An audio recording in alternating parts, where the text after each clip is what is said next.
What's going on, Graveyard Shift family? I'm out here looking scruffy, but it is your fearless shift leader clocked in for another true crime story. Man, this one hits home for me. And I think I've told some of y'all before what happened, but for y'all that don't know, just a quick story before we get into the story. Remember one time, Jawan and I, my partner Jawan, we have a men's tailored suit line company. And we had drove from Atlanta to Dallas, Texas to drop off suits for a wedding, right? But on the way back from Dallas to Atlanta, we were driving through Mississippi. It was right outside of Jackson, Mississippi, which makes this story even more, the story that I'm about to tell y'all next, even more just like, yeah, just for me, it's heartbreaking. We were driving from Dallas to Atlanta, and it was probably about 2-3 o'clock in the morning. We were about to get through Jackson, Mississippi, around Jackson, and a police officer pulls us over on the freeway. Jawan is driving, I'm in the passenger seat. He wasn't speeding, he wasn't tailgating, none of that.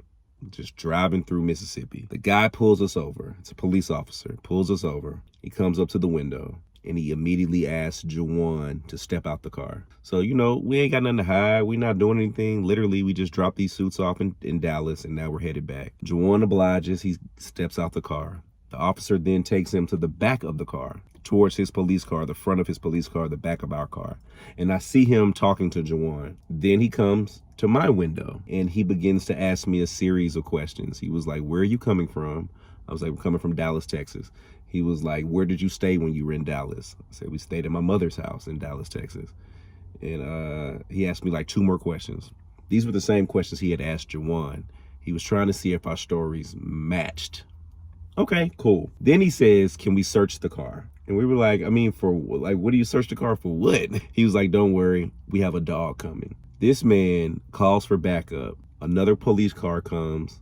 He pulls me out the car now. So now me and Jawan are on the side of the road in Mississippi at 3 o'clock in the morning on the side of the freeway. They put dogs around our whole car, sniffing the vehicle we were in. Mind you, we were in a rental car. So I see the police officers talking, and then one of them comes up to us and says, our dog has been alerted that he smells something in the car. I'm telling you, gentlemen, right now, one of you will be going to jail.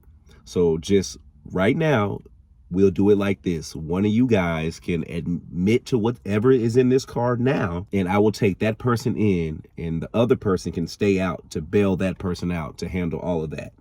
But I need one of you guys right now to take, like, confirm that whatever is in this car is yours. And me and Jawan looking at each other like, what? I was like, I know I ain't got nothing. And I ain't think Jawan had nothing. But I was like, dude, Jawan got something? Jawan, are you out here drug trafficking? Is our suit business a cover up and I had nothing to know? I had nothing to know about it? Heisenberg? What? And now they're inside the vehicle, going through every bag, every nook, every cranny, everything. It was in my mind. I just knew. I was like, oh, bro, they think they're gonna find something, and like that's a wrap. We in Mississippi, ain't no telling what might happen. Y'all, the woods was some woods next to us. I ain't gonna lie to you. It thought my mind, it crossed my mind. I was like, man, I'm dark skinned, man. This nightmare, I'm gonna hit these woods. They got to find me. But then I looked over and I saw Fido's ass right there. That might not be the wisest idea. But after they tore through the car, they literally came back to us and was like, okay, we didn't find anything. Thank you. You guys go ahead. And I was like, thank you. You guys go ahead. Like, what are we, like, what? What? Y'all knew we didn't have nothing when y'all stopped us. But yeah, it was, yeah, nobody should have to go through nothing like that. Like, nobody should have to go through anything like that if it wasn't. So I say all that to say, brother Andre Jones, who this story is about, man, this story hits home, man. So this story is about 18-year-old Andre Jones of Jackson, Mississippi. You see, Andre was planning to start college in the fall of 1992.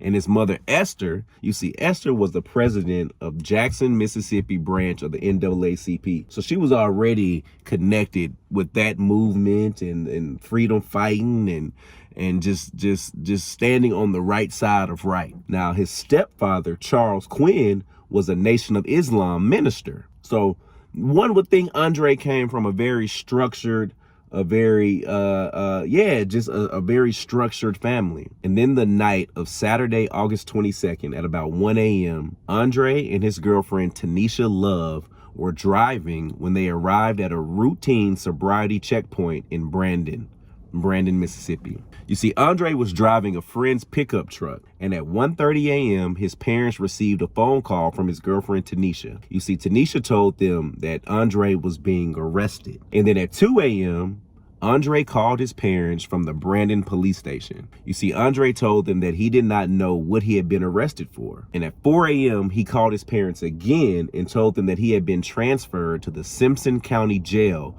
which is about 40 miles south of Jackson. You see, his parents claimed that they received 5 calls from him that day, and he still didn't know what he was being charged with. So Andre is locked up in Mississippi. You know, he's calling his parents. At least he's in contact with them. He doesn't know why he got arrested. No charges have been put on him. His girlfriend, Tanisha, who was with him at the time, didn't know why he was arrested. Nobody knew. Now, the next morning, an officer arrived at the Quinn's door. So an officer arrives at Andre's parents' house, and he gave them a phone number for the Simpson County Jail. Andre's mother, Esther, was told that her son, Andre, had committed suicide. You see, according to his parents, Andre had never shown any suicidal tendencies. He had never talked about it. He wasn't a depressed person. There was nothing, mentally wrong with him that could account for something like that. That was just totally unlike her son, Andre. So there was literally no depression, nothing. And he also didn't have a previous arrest record. So Andre had never even been arrested before. See, Andre's parents were certain that he had not committed suicide. They just didn't believe it. So looking into the circumstances of his death, his parents tried to learn what happened on the night that he was arrested. So what they found out was at around 11:45 p.m. on Friday, August the 21st, Andre and Tanisha went to his parents' home in Jackson. And after leaving there, the two drove east towards Brandon, where Tanisha lived. But before they arrived in Brandon, they stopped at the checkpoint. Now, according to police, Andre stopped the truck just short of the checkpoint and threw an object outside of the vehicle. They identified the object as being a .38 caliber handgun. Now, the police story is Andre sees the checkpoint up the way. He stops his car, rolls the window down, chunks out the window a .38 pistol, and then continues on to the checkpoint. So the police identified, like I said, the gun as being a .38 caliber handgun, and inside of Andre's truck, they said it was an open can of beer. And finally, the police determined that the truck that he was driving was stolen. Andre's girlfriend, Tanisha's version of the story was way different than what the police said. She claimed that there was no beer in the truck and that Andre did not throw a gun out of the truck either. And she claimed after hearing Andre's name, several of the officers came together and they talked about something that her and Andre couldn't hear. They asked him if he had his license, and when Andre said that he did not, he was placed under arrest. You see, Police Commissioner Jim Ingram disagrees with Tanisha's story. He claims that Andre was very cooperative with the police. He said he even allegedly admitted to being in a gang and had them photograph him showing various gang signs. So the police is basically saying, nah, man, he was cool. We started talking to him. He just told us he was in a gang and he wanted us to take pictures of him throwing up gang signs. Yeah, all right. Now, this is where it gets crazy. So the police told them that Andre had them take notice of his gang affiliation and his gang signs to put on record. Now, his parents, Andre's parents, however, say they don't believe that their son was ever in a gang.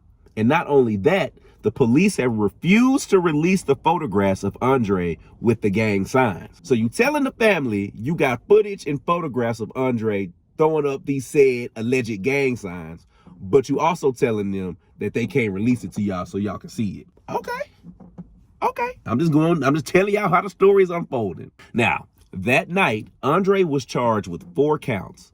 Driving a truck whose vehicle identification number had been altered, carrying a concealed weapon, possession of a stolen license plate tag, and driving with an open container of alcohol. You see, Ingram claims that the arrest was non-confrontational, but Charles Quinn, Andre's stepfather, claims that an inmate at the jail in Brandon told him that the officers used racial slurs to intimidate Andre. And at approximately 4 a.m. on Saturday, Andre was transferred from the jail in Brandon to the Simpson County Jail, which had a reputation for being dangerous. You see, according to police, another inmate found Andre hanging in the jail cell shower. They say he had hung himself with one of his shoelaces. So the police at the new jail claimed that another inmate found Andre hanging in the shower by his neck with some shoelaces. You see, investigators claim that he had tied the shoelace to an iron grate above the shower head, but the police estimated that the grate was about 8 feet above the floor. And the family believes, all right, if the grate is that high above the floor, then Andre would have needed some sort of ladder, some sort of stepping stool, something to stand on to tie himself up to it.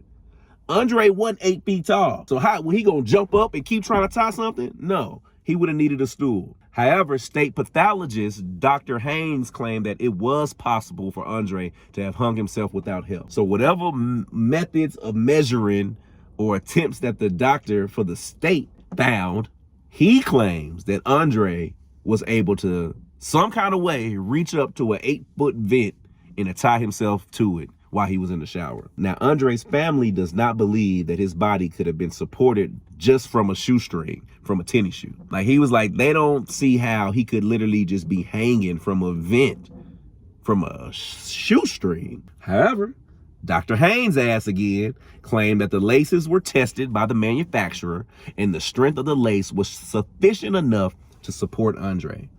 So it's like the prison state doctor is just like tearing down everything the family's saying and just making it sound like it's still plausible or feasible or even an option. Now, less than a week after Andre's death, his parents hired an independent pathologist, Dr. James Bryant, to review the case. Now, Dr. Bryant believes that Andre was strangled because the ligature marks on his neck were inconsistent with the hanging. So you know when they tie something around your neck, it leaves a print.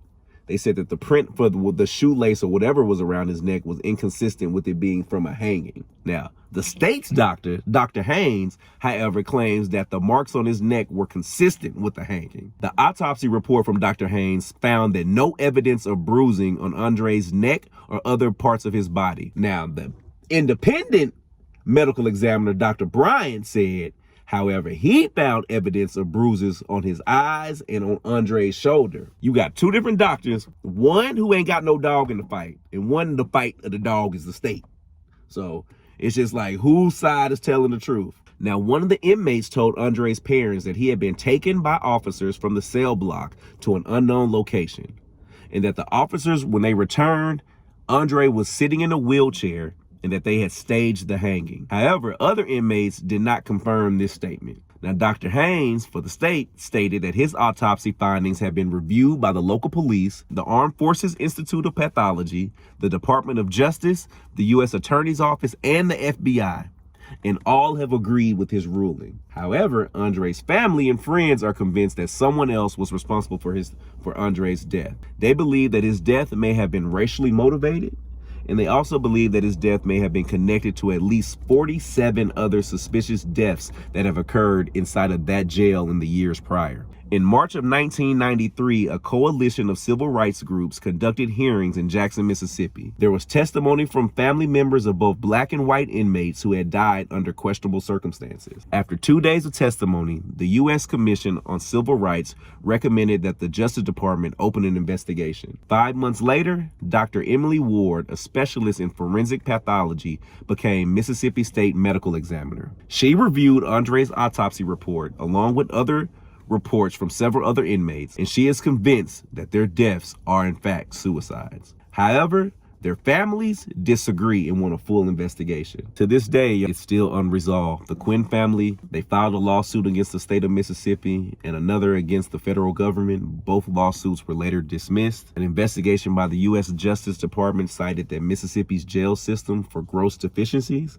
However, that report failed to find evidence that the Mississippi hangings were anything other than just suicides. I just hate that for everybody involved. Because, again, just in that one prison alone, over 47 people had mysterious deaths. So parents and family members are actively trying to figure out what happened to their loved one. and it's being wrote off as suicide.